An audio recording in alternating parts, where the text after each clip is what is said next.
am a writer. Writing books is my profession, but it's more than that, of course. It is also my great lifelong love and fascination. And I don't expect that that's ever going to change. But that said, something kind of peculiar has happened recently in my life and in my career, which has caused me to have to sort of recalibrate my whole relationship with this work. And the peculiar thing is that I recently wrote this book, this memoir called Eat, Pray, Love, which decidedly, unlike any of my previous books, went out in the world for some reason and became this big mega sensation, international bestseller thing, the result of which is that everywhere I go now, people treat me like I'm doomed. Seriously, doomed. Like, they come up to me now like all worried and they say, aren't you afraid? Aren't you afraid you're never going to be able to top that? Aren't you afraid you're going to keep writing for your whole life and you're never again going to create a book that anybody in the world cares about at all, ever again? So that's reassuring, you know.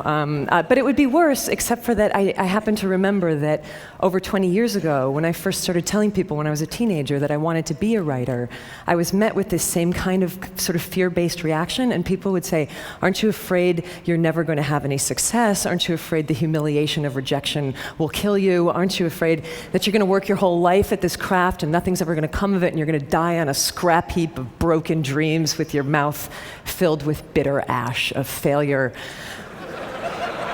Like that, you know? And the answer, short answer to all those questions is yes. Yes, I'm afraid of all those things. And I always have been, and I'm afraid of many, many more things besides that, you know, people can't even guess at, like seaweed and other things that are scary. But when it comes to writing, the thing that I've been sort of thinking about lately and wondering about lately is why, you know? Is it rational?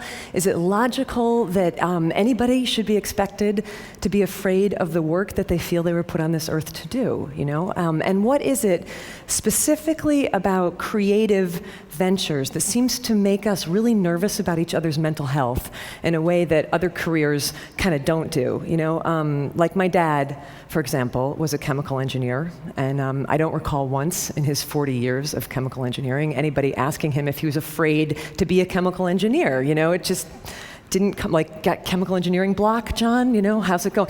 And it just didn't come up like that, you know? But to be fair, right, chemical engineers as a group, you know, haven't really earned a reputation over the centuries for being alcoholic manic depressives, and we writers, you know, we kind of do have that reputation. And not just writers, but creative people across all genres, it seems, have this reputation for being enormously mentally unstable. And, you know, all you have to do is look at the very grim death count in the 20th century alone of really magnificent creative minds who died young and often at their own hands, you know. And even the ones who didn't literally commit suicide seem to be really undone by their gifts, you know. Norman Mailer, just before he died, last interview, he said, "Every one of my books has killed me a little more."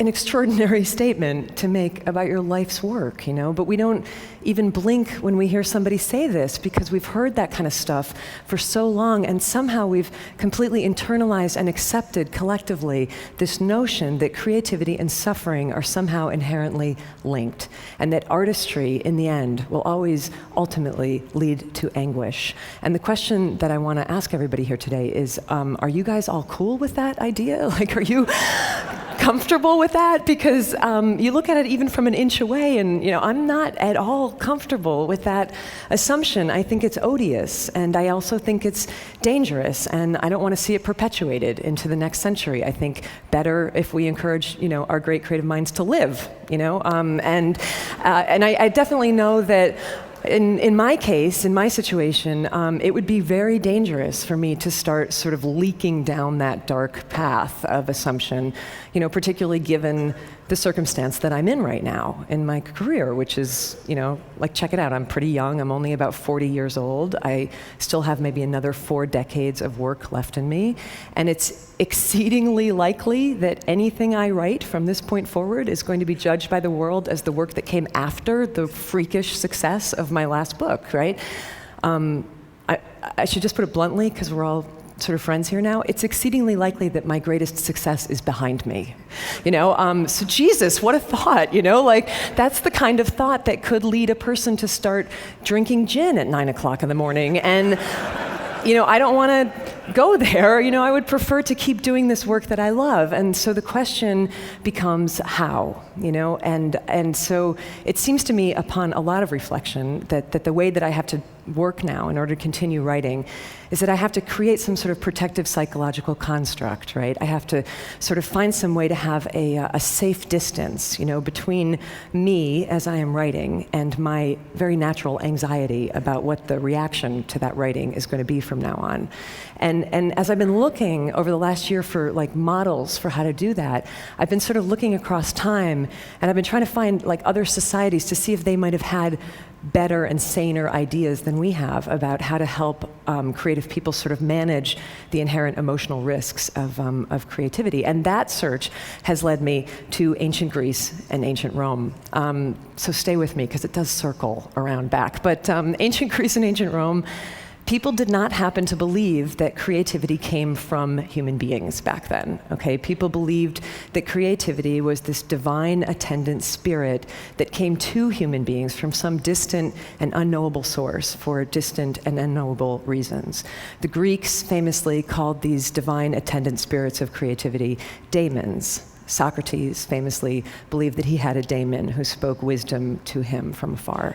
The Romans had the same idea, but they called that sort of disembodied creative spirit a genius, which is great, because the Romans did not actually think that a genius was a particularly clever individual. They believed that a genius was this sort of magical divine entity who was believed to literally live in the walls of an artist's studio, kind of like Dobby, the house elf, and who would come out and sort of invisibly assist the artist with their work and would shape the outcome of that work. So brilliant, there it is, right there, that distance that I'm talking about, that psychological construct to protect you from the results of your work, And everyone knew that this is how it functioned, right? So the ancient artist was protected from certain things like, for example, too much narcissism, right? If your work was brilliant, couldn't take all the credit for it. Everybody knew you had this like disembodied genius who had helped you. If your work bombed, not entirely your fault, Everyone knew your genius was kind of lame. And this is how people thought about creativity in the West for a really long time. And then the Renaissance came and everything changed, and we had this big idea, and the big idea was, let's put the individual human being at the center of the universe, right? Above all gods and mysteries, and there's no more room for like mystical creatures who take dictation from the divine. And it's the beginning of rational humanism, and people started to believe that creativity came completely from the self of the individual. And for the first time in history, you start to hear people referring to this or that artist as being a genius rather than having a genius. And I gotta tell you, I think that was a huge error. I think that allowing somebody, like one mere person, to believe that he or she is like the vessel, like the font and the essence and the source of all divine, creative, unknowable, eternal mystery is just like a smidge too much responsibility to put on one fragile human psyche. It's like asking somebody to swallow the sun. It just completely warps and distorts egos, and it creates all these unmanageable expectations about performance. And I think the pressure of that has been killing off our artists for the last 500 years. And if this is true, and I think it is true, the question becomes, what now? Can we do this differently? Maybe go back to some more ancient understanding about the relationship between humans and the creative mystery. Maybe not, maybe we can't just erase 500 years of rational humanistic thought in one 18-minute speech. And there's probably people in this audience who would raise like really legitimate scientific suspicions about the notion of basically fairies who follow people around like rubbing fairy juice on their projects and stuff. Like, I'm not probably going to bring you all along with me on this. But the question that I kind of want to pose is, why not? Why not think about it this way? Because it makes as much sense as anything else I have ever heard in terms of explaining the utter maddening capriciousness of the creative process, a process which, as anybody who has ever tried to make something, which is to say, as basically everyone here knows, does not always behave rationally, and in fact can sometimes feel downright paranormal. I had this encounter recently where I met the extraordinary American poet Ruth Stone, who's now in her 90s, but she's been a poet her entire life, and she told me that when she was growing up in rural Virginia, she would be out working in the fields, and she said she would feel and hear a poem coming at her from over the landscape, and she said it was like a thunderous train of air, and it would come barreling down at her over the landscape, and when she felt it coming, because it would shake the earth under her feet, she knew that she had only one thing to do at that point, and that was to, in her words, run like hell. And she would run like hell to the house, and she'd be getting chased by this poem, and the whole deal was that she had to get to a piece of paper and a pencil fast enough so that when it thundered through her, she could collect it and grab it on the page. And other times, she wouldn't be fast enough, so she'd be running and running and running, and she wouldn't get to the house, and the poem would barrel through her, and she would miss it. And she said it would continue on across the landscape, looking, as she put it, for another poet. And then there were these times, this is the piece I never forgot. She said that there were moments when she would almost miss it, right? So she's running into the house and she's looking for the paper, and the poem passes through her, and she grabs a pencil just as it's going through her, and then she said it was she would reach out with her other hand and she would catch it. She would catch the poem by its tail, and she would pull it backwards into her body as she was transcribing on the page. And in these instances, the poem would come up on the page perfect and intact, but backwards from the last word to the first. So when I heard that, I was like, that's uncanny. That's exactly what my creative process is like. It's not at all what my creative process, I'm not the pipeline, I'm a mule, and the way that I have to work is that I have to get up at the same time every day and sweat and labor and barrel through it really awkwardly. But even I, in my mulishness, even I have brushed up against that thing, at times. And I would imagine that a lot of you have too. Even I have had work or ideas come through me from a source that I honestly cannot identify. And what is that thing? And how are we to relate to it in a way that will not make us lose our minds, but in fact might actually keep us sane?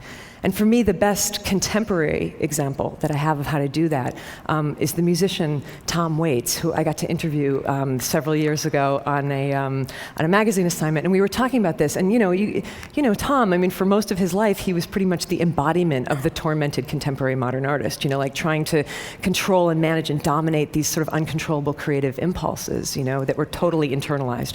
But then he got older and he got calmer. And one day he was driving down the freeway in Los Angeles, he told me, and this is when it all changed for him. And he's speeding along, and all of a sudden he hears this little fragment of melody, that comes into his head, as inspiration often comes elusive and tantalizing, and he wants it, it's gorgeous, and he longs for it, but he has no way to get it. He doesn't have a piece of paper, he doesn't have a pencil, he doesn't have a tape recorder.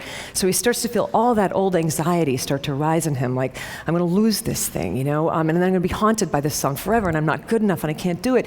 And instead of panicking, he just stopped that whole mental process, and he did something completely novel.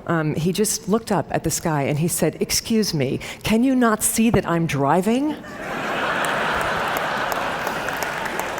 Do I look like I can write down a song right now?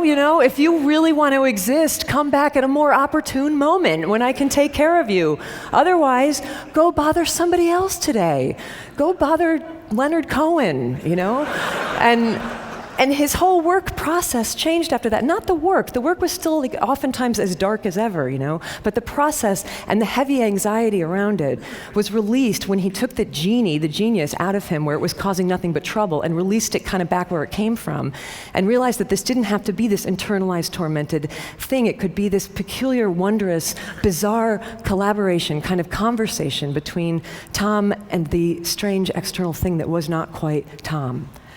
So when I heard that story, it started to shift a little bit the way that I worked too, and it already saved me once, this idea. It saved me when I was in the middle of writing Eat, Pray, Love, and I fell into one of those sort of pits of despair that we all fall into when we're working on something and it's not coming, and you start to think this is going to be a disaster, this is going to be the worst book ever written, not just bad, but the worst book ever written.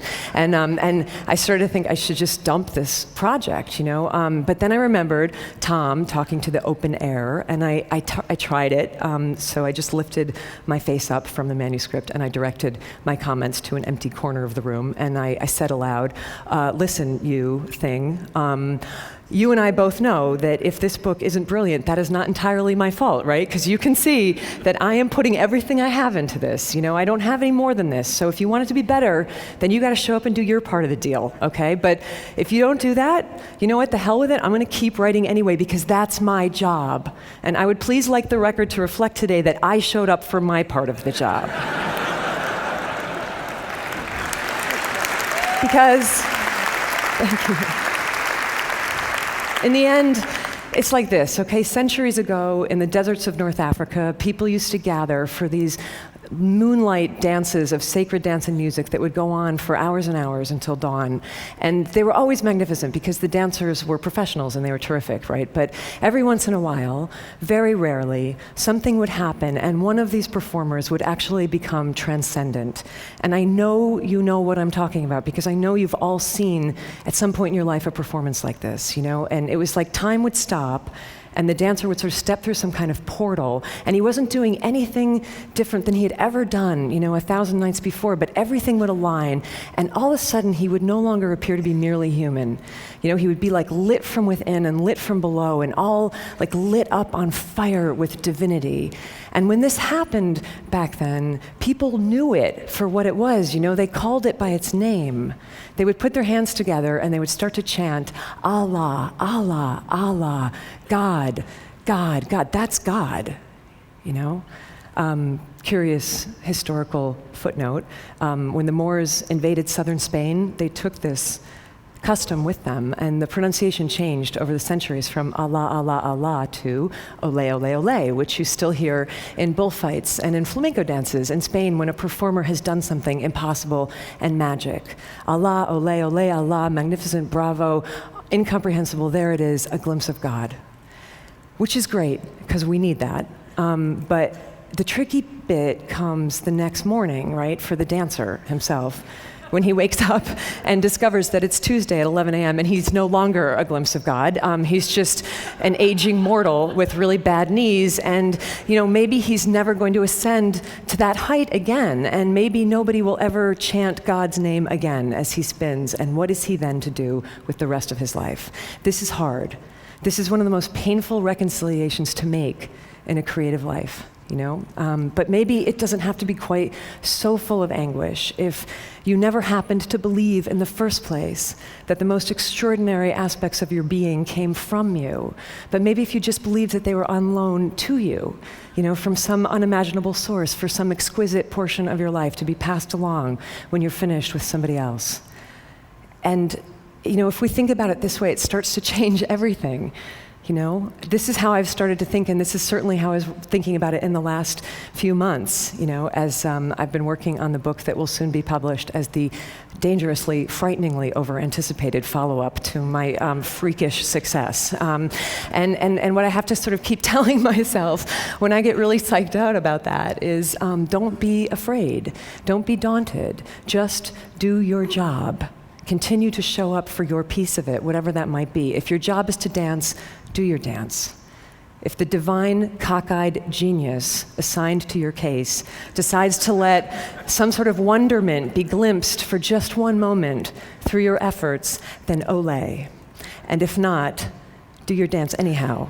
And ole to you nonetheless. I believe this and I feel like we must teach it. Ole to you nonetheless, just for having the sheer human love and stubbornness to keep showing up. Thank you. Thank you. Thank you. Thank you.